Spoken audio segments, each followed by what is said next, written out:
Delle ipotesi che sono state fatte sulla base delle ferite individuate sulle persone e sulle condizioni dell'auto è che i due deceduti fossero seduti dietro, ma è tuttora un'ipotesi. Sono stati sentiti? Ancora non hanno reso dichiarazioni. C'è qualche nuovo elemento per quanto riguarda le indagini?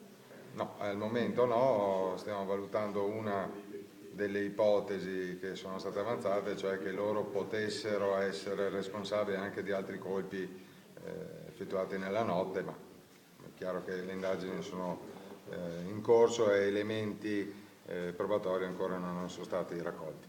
Le banconote che sono state ritrovate coincidono come cifra il colpo di Roncade.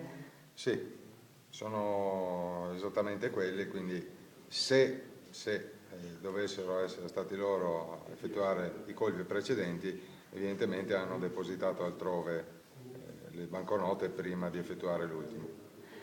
Professionisti della rapina, dei colpi. Sicuramente persone di un certo spessore criminale, determinate, tenuto conto anche del fatto che le armi che sono state trovate erano pronte all'uso, quindi evidentemente siamo preparati a qualsiasi ipotesi.